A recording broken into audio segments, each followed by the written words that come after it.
अद्वैती तो नाही माझे समाधान, अद्वैती तो नाही माझे समाधान, गोड हे चरण सेवा तुझी। करुणी उचित देई हेचे दान, आवडे कीर्तन नाम तुझे।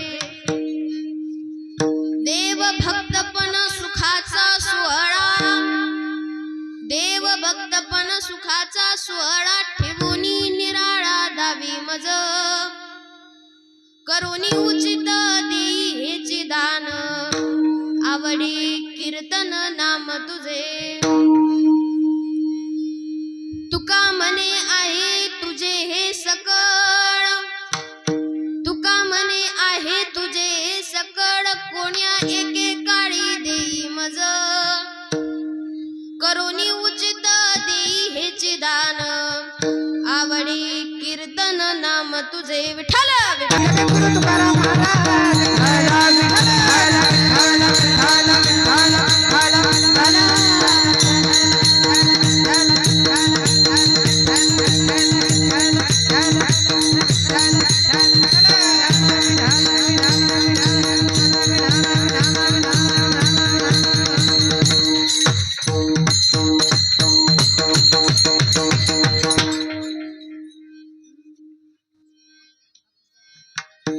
गुरुर्ब्रह्मा गुरुर्विष्णुर गुरुर्देवो महेश्वरः, गुरु साक्षात् परब्रह्म तस्मै श्री गुरवे नमः।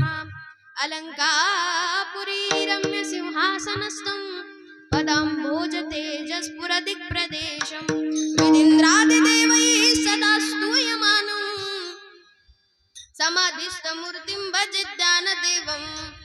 मायोगपीठे तटे भीमरथ्यां, वरं पुण्डरीकाय दातुं मुनीन्द्रैः, समागत्य तिष्ठन्तमानन्दकन्दं, परब्रह्मलिङ्गं भजे पाण्डुरङ्गाकारो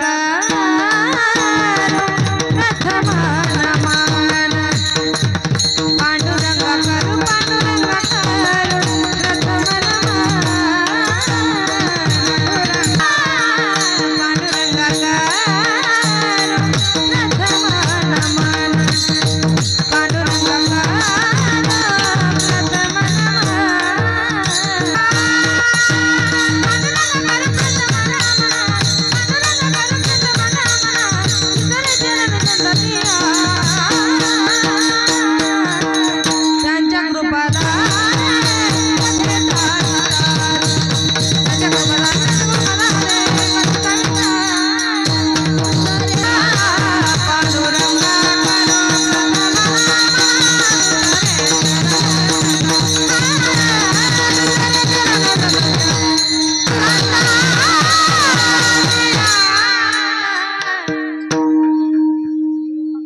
पांडुरंगा करू प्रथम नमन, दुसरे चरण संतांचिया, त्यांच्या कृपादानी कथेचा विस्तार। बाबाजी सद्गुरु दास तुका, ओम नमोजी आद्या वेद प्रतिपाद्या, जय जय स्वसंवेद्या आत्मरूपा। देवा तुझे गणेशू सकलार्थमती प्रकाशु, म्हणे निवृत्ती दासु अवधारी जोजी। ओम नमो ज्ञानेश्वर, ओम नमो ज्ञानेश्वर, ओम नमो ज्ञानेश्वर,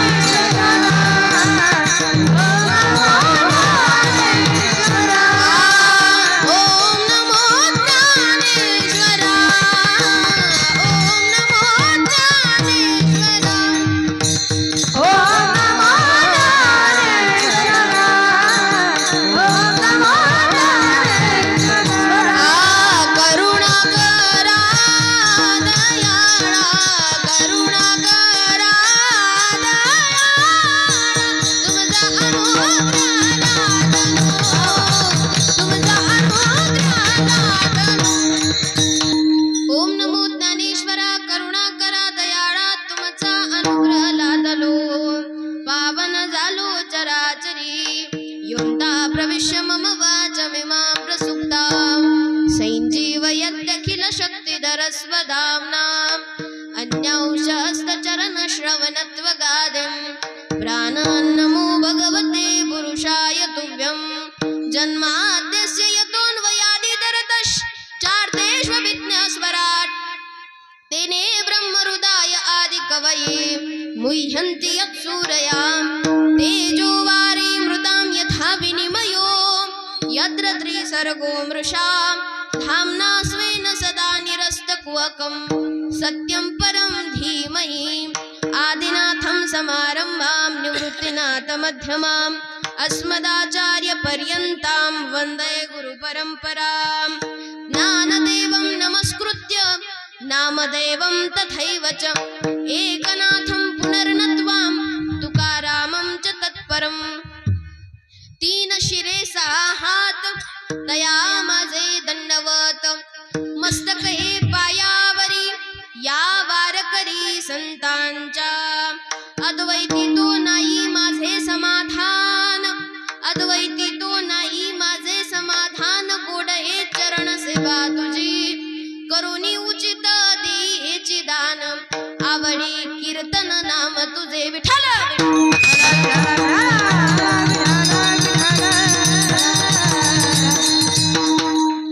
सेवेसाठी निवड केलेला अभंग जगद्गुरु जगतवंदनीय संत श्रेष्ठ श्रीमंत श्री तुकोबाराय यांचा फार चरणाचा नाही पण चार चरणाचा असा अभंग आजच्या या कीर्तन रूपी सेवेकरता निवडलेला आहे.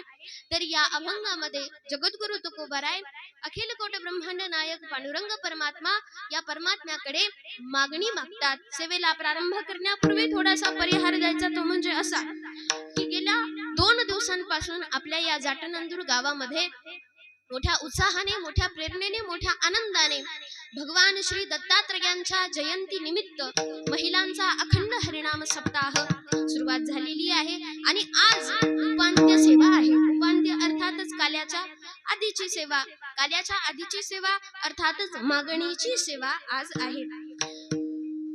उद्या काला अर्थातच प्रसाद आपल्याला मिळणार आहे. प्रसाद कशाचा मिळणार? आपण जी काही सेवा या 4 दिवसांमध्ये केलेली आहे त्याचं काहीतरी फळ हे काला आहे आणि ही केलेली जी सेवा आहे या सेवेचा मोबदला आज परमात्म्याकडे आपल्याला मागायचा असतो.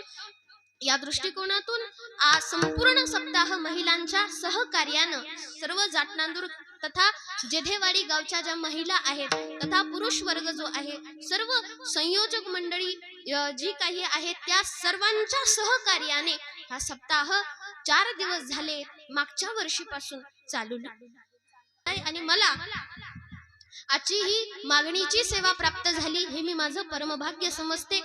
तसेच ही जी सेवा आहे परमभाग्यानं प्राप्त झालेली सेवा मागणीची सेवा हरिभक्तपरायण माझे गुरुवर्य परमपूज्य महंत परमेश्वरजी बाबा जायभाई हरिभक्तपरायण मच्छिंद्र बाबा भोसले हरिभक्तपरायण पंडित केशवजी महाराज जगदाळे गुरुजी या सर्वांच्या आशीर्वादाने तथा भगवान दत्तात्रयांच्या कृपाशीर्वादाने आजची ही सेवा करण्याचा प्रयत्न करील.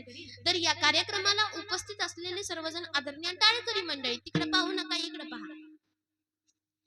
इकडे तिकडे पाहायचं सुद्धा नाही. इथं जमलेले सर्वजण या कार्यक्रमाला उपस्थित असलेले तुम्ही सर्वजण आदरणीय श्रोता वर्ग टाळकरी मंडळी सर्वजण आदरणीय महिला भगिनी मंडळी त्याच्यामध्ये गायकांमध्ये उत्कृष्ट महाराष्ट्रामध्ये ज्यांचं नाव फार गाजलेलं आहे अख्खा महाराष्ट्र ज्यांना गाणं कोकिळा म्हणून ओळखतो अशा असणाऱ्या परमस्नेही आमच्या नंदिनीताई सांगडे तसेच अत्यंत उंच आणि असा गोड असा त्यांचा आवाज आहे म्हणून त्यांच्याही चरणावरती दंडवत आहे.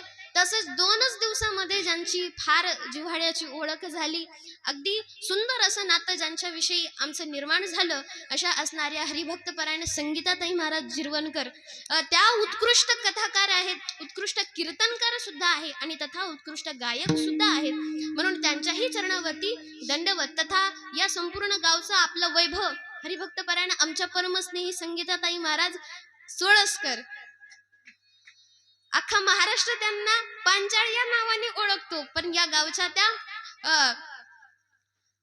कन्या आहेत. तसेच उभा राहिलेल्या विना घेऊन उभा राहिलेल्या ताई असतील तुळशीवाल्या ताई असतील हे दोन्ही चोपदार महाराज पळून जाऊ नये म्हणून माझ्यापेक्षा तब्येतीने फार कमी आहेत असो मागे उभा टाळे घेऊन उभा राहिलेल्या सर्वजण आदरणीय महिला भगिनी तथा ज्यांची साऊंड सिस्टीम आहे असे दादा असतील, तसेच या माझ्या कीर्तनाला तथा या कार्यक्रमाला आवर्जून उपस्थित असणारे आज विशेषत्वाने या कार्यक्रमाला भेट देण्याकरता आलेले हरिभक्त परायण गुरुवर्य महंत संतोष भारती महाराज, आज बाबाही या ठिकाणी उपस्थित आहे. हे माझं खरं तर सगळ्यात मोठं परमभाग्य आहे की बाबा माझ्या कीर्तनाला या ठिकाणी उपस्थित आहे. तसेच आमचे हार्मोनियम वादक असणारे काका असतील, तसेच माऊली दादा असतील, तसेच या कार्यक्रमाला आवर्जून उपस्थित असणारे हरिभक्त परायण आमचे ज्येष्ठ गुरुबंधू आप्पा महाराज कुठोळे यांचे शिष्य हरिभक्त परायण अभिषेक महाराज उत्कृष्ट मृदंग वादक आहे. लहान वयामध्ये सुद्धा उत्तम अशी तयारी त्यांची आहे. आता मोठ्यांच्या तालमीतला असल्यामुळं आता काही विषय नाही, तो मोठा झाल्यानंतर फार मोठा पक्वान वादक होईल. तसेच सर्वजण तुम्ही आदरणीय जमलेला सर्व श्रोता वर्ग तथा इथं उपस्थित असलेले आदरणीय ज्यांचे शूटिंग या ठिकाणी चालू आहे असे महाराज असतील, सर्वजण या ठिकाणी जे आहेत ते आता सगळ्यांची नावं घेणं माझ्याच्यानं शक्य नाही. आता इथं जे काही आहेत ते मग ते सजीव असो अथवा निर्जीव असो, चर असो अथवा अचर असो, चर असो अथवा अचर असो, स्थिर असो अस्थिर असो, चल असो अथवा अचल असो, सर्वांच्या हृदयस्थ परमात्म्याला त्रिवार वंदन करून मी माझ्या सेवेला प्रारंभ करते. विठ्ठल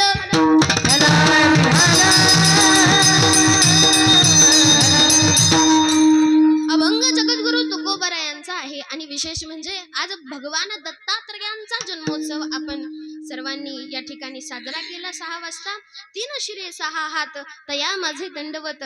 काल महंत राधाताई महाराजांनी दत्त जन्माची संपूर्ण जी कथा आहे ती आपल्याला सांगितलेली आहे, म्हणून मी ती पुन्हा रिपीट करत नाही. फक्त एक सांगून जाते. दत्तात्रय शब्दाचा अर्थ आहे दत्त अधिक त्रय.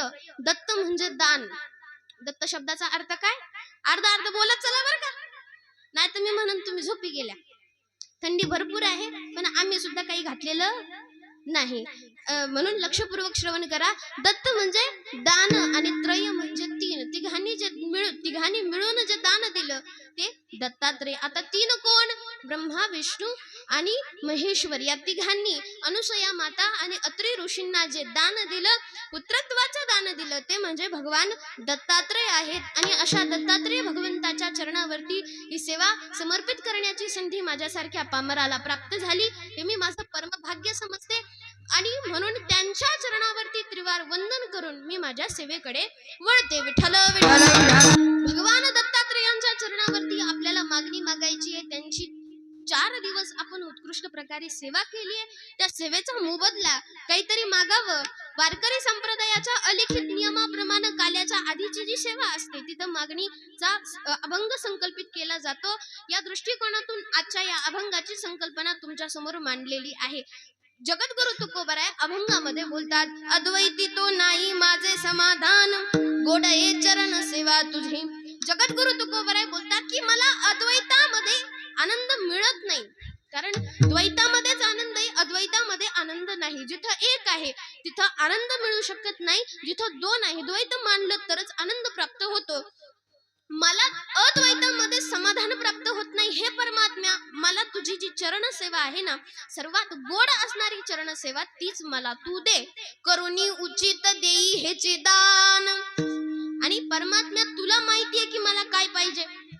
तुझ्यापेक्षा माझी चिंता करणारा या जगामध्ये दुसरा कोणीही श्रेष्ठ नाही. म्हणून हे परमात्म्या तू जाणकार आहेस, तुला सगळं माहित आहे. म्हणून जे तुला योग्य वाटेल, जे तुला उचित वाटेल, ते उचित असणार दान मला तू दे. पण माझी आवड सुद्धा लक्षात घे. मला काय आवडतं? आवडे कीर्तन नाम तुझे. मला तुझं कीर्तन आवडतं, मला तुझं गोड असणारं नाम आवडतं. हे परमात्म्या, माझी आवड ओळखून आणि माझ्या हिताचा संपूर्ण विचार करून तुझ्या मताप्रमाणे मला दान दे. आता याच्याही पुढे जाऊन जगद्गुरु तुकोबरायांनी या ठिकाणी द्वैताची भावना मांडलेली आहे. देव भक्तपण सुखाचा सोहळा ठेवून निराळा दावी मज. देव भक्तपण सुखाचा सोहळा. मी भक्त तू देव ऐशी करी, परंतु हे कधी, जेव्हा आम्हाला ब्रह्मज्ञान प्राप्त होईल तेव्हा.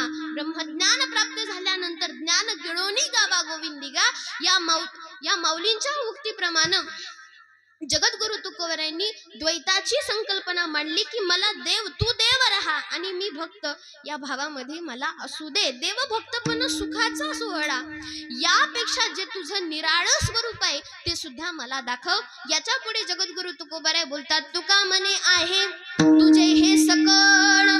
जगामध्ये जेवढ्या काही वस्तू आहे आणि मी ज्या मागत आहे ते सगळं काय आहे, तुझंच आहे भगवंता. म्हणून जे तुला योग्य वाटेल असंच दान मला तू दे. तुका मने आहे तुझे हे सकळ, तुझ्या मनात येईल तेव्हा कोण्या एके काळी देई मज. तू जाणकार आहे, तू चांगल्या पद्धतीनं माझं हित जाणू शकतो, म्हणून करोनी उचित देई हेचे दान. आवडे कीर्तन नाम तुझे, असा हा सरळ सरळ अभंगाचा अर्थ आहे. आता चिंतन पाहू. विठ्ठल विठ्ठल लक्षपूर्वक कीर्तन श्रवण करा बर का, कारण कीर्तनाची जी मर्यादा आहे ना, भक्ती ज्ञान विरहित इतरा गोष्टी न कराव्या, प्रेम भरे वैराग्याच्या युक्ती विवराव्या, जेणेकरून मूर्ती ठसावी अंतरी श्रीहरीची, ऐशी कीर्तन मर्यादा आहे संतांच्या घरची. जेथे कीर्तनाची जागा तेथे पांडुरंग उभा, म्हणून जिथे कीर्तन आहे तिथं परमात्मा उभा राहिलेला असतो. म्हणून त्याच्या समोर इतरत्र गप्पा गोष्टी मारण्यापेक्षा त्या तो प्राप्त होईल असं काहीतरी कीर्तनकाराने सांगावं, असा हा दंडक संत महात्म्यांनी आम्हाला घालून दिलेला आहे. म्हणून त्याच उक्तीप्रमाणे सेवा करण्याचा प्रयत्न करील. ज्या ज्या वेळेस भगवंताचं भजन होईल, सर्वांना सूचना अशी आहे की त्या त्या वेळेस तुम्ही मुखाने नामस्मरण करा, हाताने टाळी वाजवण्याचं लागोनिया पाया विनवितो तुम्हाला, लागोनिया पाया विनवितो तुम्हाला, लागोनिया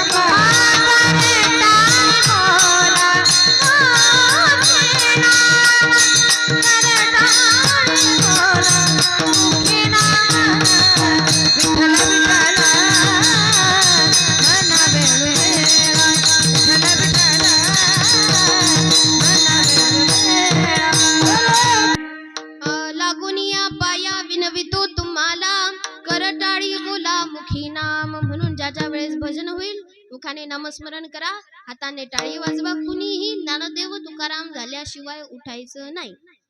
आलं का लक्षात? थंडी मलाही वाजते, थंडी तुम्हालाही वाजते. घरी जाऊन आपल्याला फक्त झोपाच काढायच्या. झोपा आयुष्यभर आपण झोपलेलोच आहोत, कधीतरी एकदा जागे व्हा. या उक्तीप्रमाणे इथं जोपर्यंत ज्ञानदेव तुकाराम होत नाही तोपर्यंत एका नाही जागा सोडायची नाही, नाहीतर आज उपवास धरल्याचा काहीच उपयोग होणार नाही. आता लक्षपूर्वक कीर्तन श्रवण करा. अद्वैती तो नाही माझे समाधान, गोड हे चरण सेवा तुझी. जगद्गुरु तुकोबरायांनी प्रस्तुत अभंगामध्ये मागणी मागितली. बरं, सगळ्यात महत्वाचं असं आहे की कोणाकडे काहीतरी मागणं हे समाजाच्या दृष्टिकोनातून हलक्या दर्जाचं समजलं जातं. बरोबर आहे ना? जो कोणाकडे काहीतरी मागत जातो त्याला समाजामध्ये किंमत राहत नाही. काही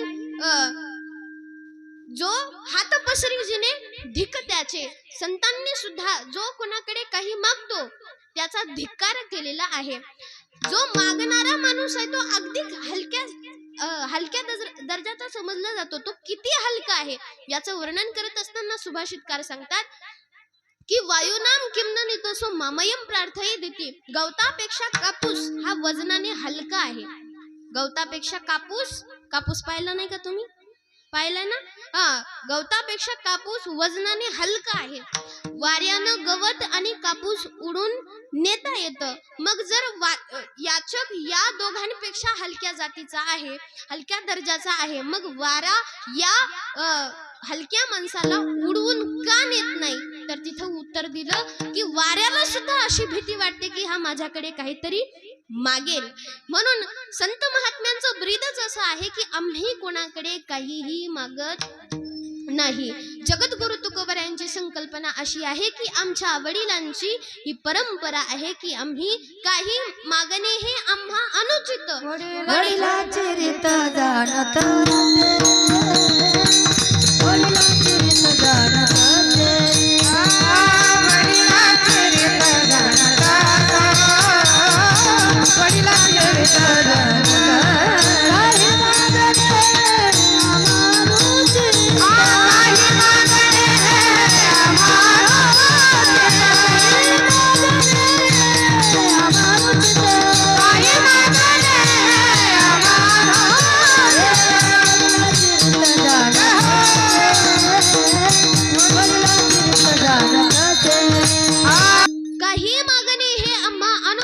वडिलांची रीत जाणत असो.